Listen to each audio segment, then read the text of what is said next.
All right, so how was silk discovered is the next video or read aloud that we're going to do. So this one's kind of a fun one. So let's watch the video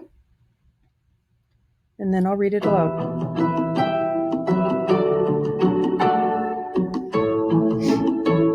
Raising silkworms to produce silk is called sericulture. For almost 2,500 years, only the Chinese knew how to make silk fabric. It was a closely guarded secret, and leaking it was punishable by death. Eventually, the secret got out, and now silk is produced worldwide.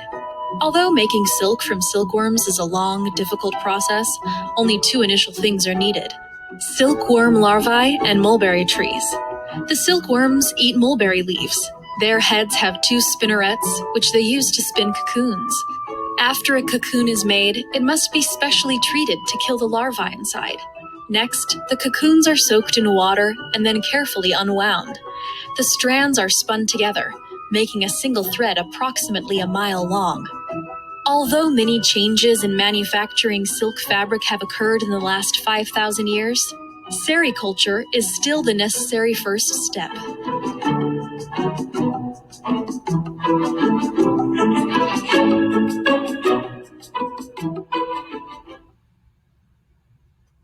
All right, so let's listen to it. And it's only a short one, so 1 minute. Legend says that Chinese Empress Lei Zhu accidentally discovered silk. While she drank tea under the shade of a mulberry tree, a cocoon fell into her teacup. The strands unraveled as she took out the cocoon. Garment makers began to create beautiful silk fabric from the cocoon strands. Only the very wealthy wore silk garments. For almost 2,500 years, only the Chinese knew how to make silk fabric. Maybe this was because the penalty was death for anyone who told the secret of how silk was made. Eventually, the secret got out. In AD 440, a Chinese princess supposedly smuggled out silkworms in her hairpiece. In AD 550, two monks took silkworm eggs out of China in their walking canes. Why do you think the Chinese wanted to keep silk to themselves?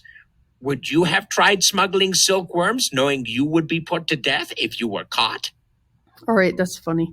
I don't think I would have smuggled silkworms, to tell you the truth, just because it was so much work to get the actual silk, remember? They said it took like forever, and it's just a lot of work to unravel each cocoon, all right? So, and it says that they have to have a mulberry tree. Okay, I had a mulberry tree in my yard when I grew up, and actually mulberries are pretty good tasting. I was kind of mad when my dad cut it down. He cut it down because they're messy. They're very dirty trees. They just make a lot of, I don't know, every time the berries fall, it's a big black splotch on the ground and stuff. I don't know. Anyways, all right, let's do our oh, this one doesn't have any questions. Okay. All right, so let's just move to the next one then.